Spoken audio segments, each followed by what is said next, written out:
you can be in really big trouble. So that's why you need to make sure you open your blind, get the information. Data is king. No more. Cash was king back then. Now it's data that's king. So you need to capture the data in order to put that in the DNA of your company. Welcome to Unstoppable Podcast with Harry Sardinas, inspiring conversations with influential millionaires, investors, thought leaders, entrepreneurs who are making a massive difference with their innovative products and services, and sharing the challenges and the wisdom of how they sold their first million.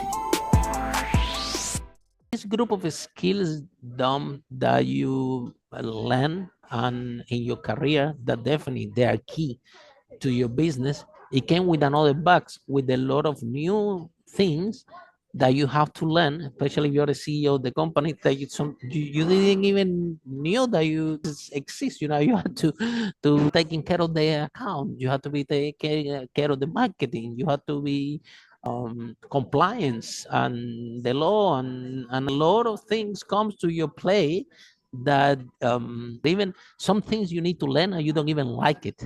Yeah. So how you deal with these challenges? Because as a CEO of the company, it's not such a thing. Like I say, this is not my job. Everything is your job. So how you deal with when you have to learn something that you don't like it? Yeah.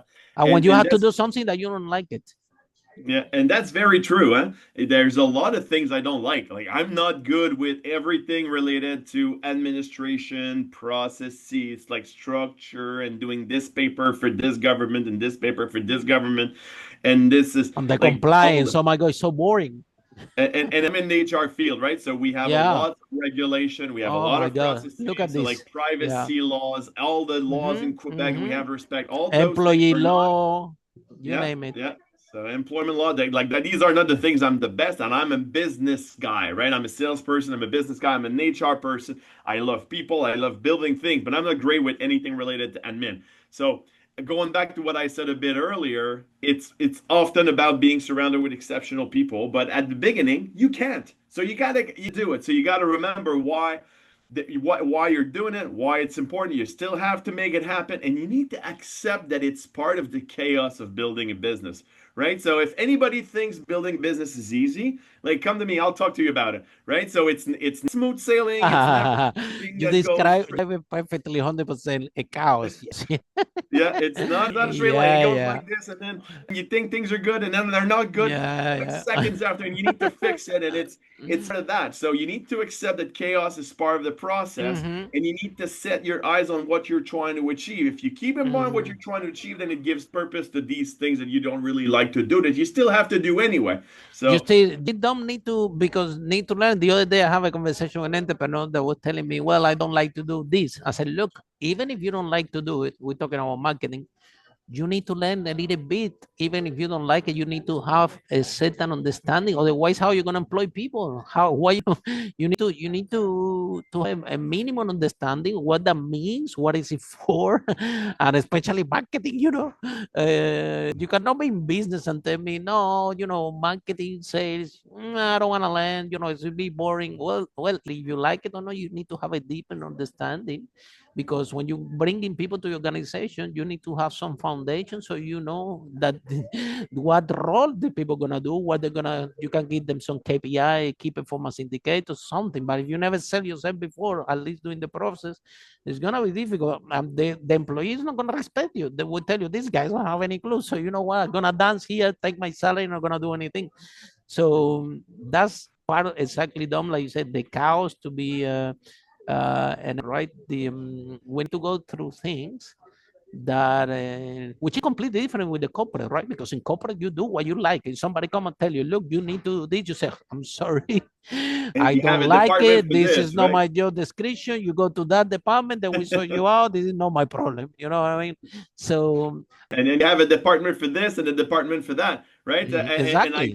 I told the guys that I used to work with, it's like how I'm like it's awesome, but at the same time I get to be the general counsel, VP of HR, VP of sales, VP of marketing, VP of finance, CEO, recruiter, right? I ended up having to wear all of these hats all at the same time, moving from one to the other. You learn a lot, right? Remember, the first step, as I talked about, was having a deep understanding of your market, but also having a deep of your understanding of your own business and the Mhm. processes Mhm. and what's underneath, right? And that's what I had to learn. It wasn't easy, but it was so much fun. But because in Mhm. the corporate world, it's a completely different reality. So growing up and growing business, the business, you share with me that you guys, from last month it was close to a quarter of a million, which is very, very impressive. And my question to you is growing on and scaling the team, because when you started, when you're 4 or 5, right?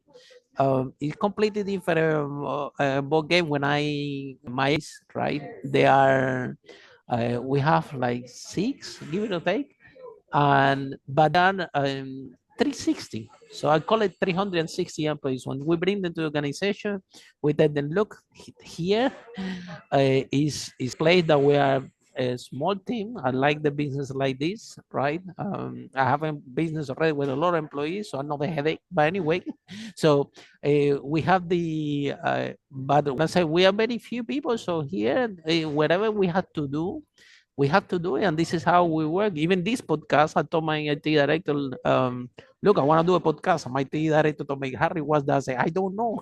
I said, well, I don't know either. Well, what we're gonna do? He told me, okay, give me 3 weeks, and I'll go back to you with something. Let me find out what is that thing, because he came back and he told me, Harry, just press the button. Don't worry about it. We already did the website. The thing is gonna go to all your social media. It's amazing what we're gonna do with this thing. It's so connected, the feeding, unbelievable. And you only use this button and that's it. And upload the video. Don't worry about the rest. It's all taken care.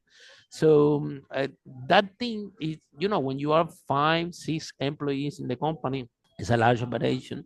Those employees, they have to have like a 360 approach. Now I'm usually with me that, and now in the your company is around 22 employees. It's still, you need a little bit flexibility. You cannot have with 22 employees someone that goes there and tell you this is not my job, because you guys. So how, because in my company, you see the culture that I have and the culture that the company have, when the employees come and they match with that culture, okay, they feel comfortable, they that work with me, they like this 360, they want to do the same thing all the time, they love that I come with something strange that they don't have a clue, so they go, they research, they like the challenges, and this is who they are, this is who I am, and match perfectly with the company, and they stay for years.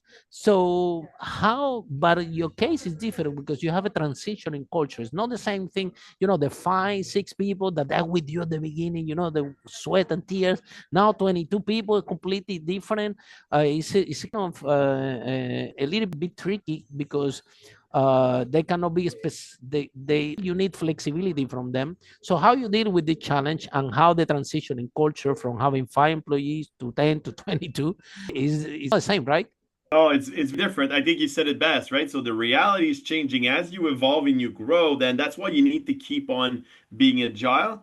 You need to keep on learning, but you need to be close to your business and close to your people, right? The only way, and I've done this in a very large multinational where I had hundreds of employees across countries, and then I spent time connecting with people. I found ways to communicate with people. If you want to be able to scale a business, you need to make sure that purpose remains at the heart of what you do, right? People need to be connected with you as a human being, with your weakness and strengths and flaws and vision and purpose. And then if they're connected with the company, its purpose, the leader, its purpose, there's a level of authenticity that builds within the company that creates people wanting to do it, not because they're asked to do it, because they actually feel part of the process, they feel it's important, and you keep that through being communication. I often talk about over communication. A lot of people say you can't, in the corporate world, don't communicate too much, right? They don't need to know. No, no, no. We hire smart people. We tell them what they need to know, right? And we need to make sure that they know more than you think they actually need to know, because otherwise they won't be part with they're going to be led by the head and not by the heart. If you want to move people and people want to do great things, you need to make sure that every employee in your corporation is led with the heart, with purpose. And if you can connect with purpose, then that's how you achieve great things. So it doesn't matter the size as you grow. You need to keep that proximity, authenticity, transparency, communication. These are the keys to maintaining your culture as you scale through the process and find ways to do that. Fast respond to change. This is something we talk about this subject a lot in the podcast, how fast the companies are can respond to change. I always share with the audience the analogy that there are some companies or corporations out there, right, that they have this structure that they're like a big Titanic, okay? There is huge boat, big Titanic, and then if they see the iceberg in front of them and you say, okay, turn right, then it is so slowly this boat to respond to change, whether if you have a structure in your company that ride that be this big Titanic or vertical, you have flexibility, leadership, and communication. I think that with leadership and communication, rather than being this big boat, is going to be like 3,000-liter boat. So you are in the first boat and you said to everybody, turn right. And then the 3,000-liter boats turn right and respond to change really fast, which is key in order to be in business with this AI and the advance of technology. To be in business, you have to very, very respond to change. So how you are share with the audience how you are dealing with this challenge, and what are the key points that you enhance in the structure of the organization in order to respond to change fast. Yeah. And by the way, I love that question because this is such an important element in today's business world, right? The world has changed. And I often say this, but if in your company you do things today the same way you did them 5 years ago, you're in big trouble. The world has changed in 5 years. Guess what happened in the world, right? Look at what has happening in the US. Look at like COVID. Oh, we had COVID. COVID, you all name of that. it. The whole world has shifted in 5 years. So making sure your organization has built that muscle of transformation. Transformation is not a project, it's not a process. It needs to be part of the DNA of your company. If you want your company to maintain a job, it cannot be something, oh, all of a sudden, and I talk about this quite a bit in my book that you can see here on Avoiding Avalanche, but transformation is not something you do just go and okay, let's go, we're going to transform. It's much broader because it has to start from the DNA, it has to start from the top, and has to be built in your corporation. So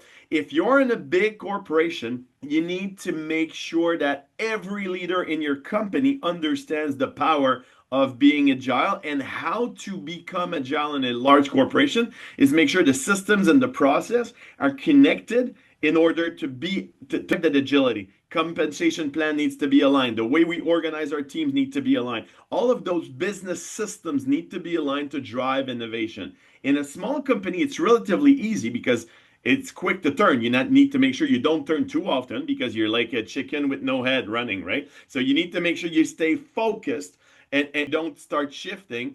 But the key to every change is the 5 W's. Why, right? So it's always about asking questions, being close, going into your teams, asking what's going on, going externally, asking partners, clients, stakeholders, board members, advisors, making sure you know what's going on in order to be able to change at the right time, because your business can be disrupted in a nanosecond. Like things can happen really fast. So Absolutely. If you keep your blinds and you keep going on your track, you might very well die. So that's what I talk about in my book, right? If you're doing something you're not prepared for, you don't get all the information, you can be in really big trouble. So that's why you need to make sure you open your blind, get the information. Data is king. No more. Cash was king back then. Now it's data that's king. So you need to capture the data in order to put that in the DNA of your company. Follow us for more interviews with world's most influential, audacious entrepreneurs that overcame challenges and adversity, providing you with the blueprint of how they sold their first million so you can grow your business exponentially.